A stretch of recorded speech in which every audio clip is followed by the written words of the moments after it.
आपने last video में Henry laws देखा है, जिसमें आपने देखा partial pressure of the gas in a vapour phase is proportional to the mole fraction of gas in the solution.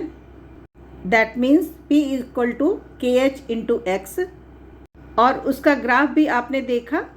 हम पार्शियल प्रेशर को Y एक्सिस में लेते हैं और मोल फ्रैक्शन को X एक्सिस में लेते हैं। वो तो स्ट्रेट लाइन हमें मिलता है that Passage through the origin, जिसके स्लोप से हम KH वैल्यू निकाल सकते हैं। That means Henrys loss constant.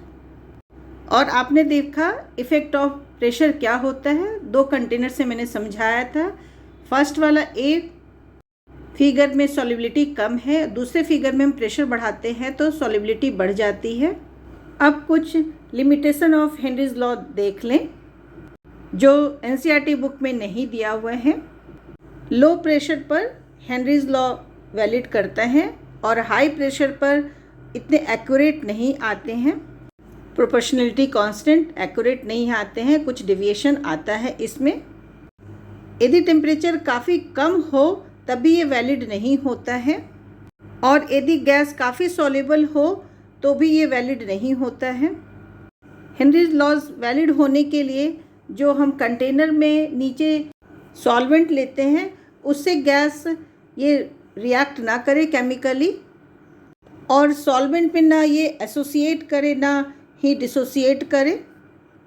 It means that Henry laws तभी वैलिड होगा जब प्रेशर कम होगा, हाई प्रेशर पे वैलिड नहीं होगा। टेम्परेचर काफ़ी कम नहीं होना चाहिए और गैस जो हो वो ज़्यादा सॉल्युबल नहीं होना चाहिए, और ये जो गैस है वो सॉल्वेंट से केमिकली रिएक्ट ना करे और एसोसिएट और डिसोसिएट नहीं हो सॉल्वेंट में। यही सब लिमिटेशन ऑफ हेनरीज लॉ है। आप भी इसे एक बार देख लें। अब हेनरी लॉज के एप्लीकेशन देखते हैं। बहुत सारे एप्लीकेशन हैं यूज इन इंडस्ट्रीज़, और बहुत सारे बायोलॉजिकल फिनोमेना को ये एक्सप्लेन करता है Henry law.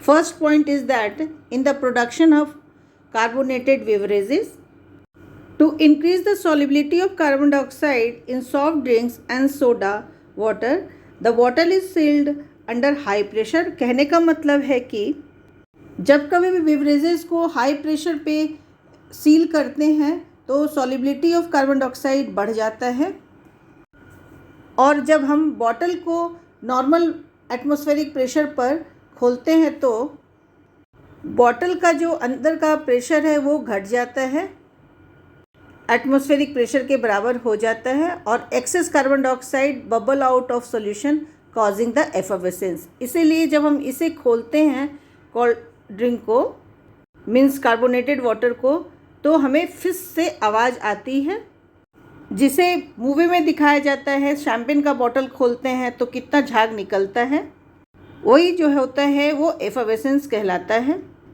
Second application of Henry law is that used in a scuba diving, that is in deep sea diving। Sea surface पर प्रेशर जो होता है वो एटमॉस्फेरिक प्रेशर के बराबर होता है, और सी के अंडर वाटर में प्रेशर काफ़ी हाई होता है। जब प्रेशर काफ़ी हाई होता है तो सॉल्युबिलिटी ऑफ एटमॉस्फेरिक गैसेस वो इंक्रीज़ कर जाता है ब्लड में, और जब ये डाइवर सरफेस की ओर आते हैं तो प्रेशर होता है वो डिक्रीज कर जाता है ग्रेजुअली, क्योंकि डिज़ोल्व गैसेस जो है वो रिलीज़ होंगे जब डाइवर सरफेस पे आएगा तब, जिसके कारण बबल्स बनने लगते हैं नाइट्रोजन के ब्लड में। और ये जो नाइट्रोजन के बबल्स बनते हैं वो कैपिलरी को ब्लॉक करते हैं और मेडिकल कंडीशन क्रिएट करता है जिसको हम बेंड्स कहते हैं, जो काफ़ी पेनफुल होता है और डेंजरस भी होता है लाइफ के लिए। इस बेंड्स को अवॉइड करने के लिए साथ ही साथ जो नाइट्रोजन के जो बबल्स हैं हाई कंसंट्रेशन में हमारे ब्लड में रहते हैं, ऑफ कोर्स जो स्कूबा डाइवर्स होते हैं उसके, तो इस toxic effect of high concentration of nitrogen in the blood, तो स्कूबा डाइवर्स अपने साथ सिलेंडर कैरी करते हैं जिससे एयर डाइल्यूटेड होता है विथ हीलियम, और 11.7% हीलियम होता है, 56.2 नाइट्रोजन होता है एंड 32.1% ऑक्सीजन होता है। जब डाइवर्स डाइल्यूटेड सिलेंडर लेके जाते हैं तो बेंड्स का प्रॉब्लम नहीं होता है। और हीलियम की सॉल्युबिलिटी काफ़ी कम होती है in the blood then nitrogen. छोटे साइज हीलियम के होने के कारण कंपैरेटिवली नाइट्रोजन से ईजिली ये निकल जाता है विदाउट एनी डैमेजिंग देम। और एक्सेस ऑक्सीजन जो डिज़ोल्व होता है ब्लड में वो मेटाबॉलिज्म में यूज़ हो जाता है, जिससे बेंड्स नहीं बनते हैं। आई होप आपको समझ में आ गया होगा कि स्कूबा डाइवर्स क्यों लेके जाते हैं सिलेंडर। अब थर्ड एप्लीकेशन हेनरी लॉज का देखते हैं। हाई एल्टीट्यूड पर मीन्स ऊंचाई पर partial pressure of oxygen is less than that of the ground level, जिसके कारण ब्लड में लो कंसंट्रेशन ऑक्सीजन का होता है। लो ऑक्सीजन होने के कारण जो हाई एल्टीट्यूड पे लोग रहते हैं या फिर क्लाइंबर्स, जिससे ये वीक हो जाते हैं और क्लियरली नहीं सोच पाते हैं। इस सिम्टम को एनॉक्सिया कहते हैं। कहने का मतलब है हाई एल्टीट्यूड पर ऑक्सीजन का कंसंट्रेशन कम हो जाता है, सो क्लाइंबर्स वीक होते हैं और unable to think clearly, that is called anoxia. और fourth application of Henry's law है in the function of lungs. To minimize the painful effects of deep sea divers during the decompression, oxygen dilute with less soluble helium gas is used as a breathing gas। ये NCERT book में नहीं है, फिर भी आप पढ़ सकते हैं।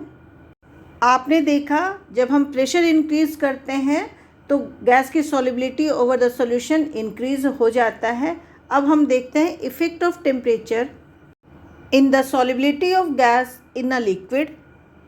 In this case solubility of gas in a liquid is inversely proportional to temperature। कहने का मतलब है with the rise in temperature solubility of gases in the liquid decreases। इसको हम एक ग्राफ से समझते हैं। जैसे जैसे हम टेम्परेचर इंक्रीज कर रहे हैं नाइट्रोजन और ऑक्सीजन का, तो solubility of gas जो हो रहा है वो डिक्रीज हो जा रहा है। अब जाने ये क्यों होता है। This is because in general gases dissolve in a liquid with the evolution of heat, that is exothermic process। जब गैस लिक्विड में डिसॉल्व होता है तो उसके साथ हीट निकलने लगता है, एक्सोथर्मिक प्रोसेस कहलाता है। जैसे gas plus solvent that gives to solution and heat. According to Le Chatelier principle, the increase in temperature will result in the decrease in solubility of a gas. It is for this reason that most of gases which dissolve without ionizing are readily expelled from solution by boiling। It means that when gas dissolve in the solvent, that is called the dissolution with the release of heat। So dissolution of a gas in a liquid is an exothermic process। The solubility should decrease with increase of temperature। जैसा कि आपने देखा solubility of solid in a liquid, जिसमें endothermic process में ये increase करता है solubility with the rise in a temperature. लेकिन जब एक्सोथर्मिक होता है तो solubility would decrease. I hope आपको समझ में आ गया होगा effect of temperature in the solubility of gas in a liquid. Numerical के लिए आप प्रैक्टिस करें और फॉर्मूला को याद रखें। NCERT बुक में जो एग्जाम्पल दिए हुए हैं इंडेक्स हैं और एक्सरसाइज के क्वेश्चंस हैं, आप उसे करने की कोशिश करें। उन सभी का भी वीडियो मैं बहुत जल्द लेकर के आऊँगी। Thanks for watching.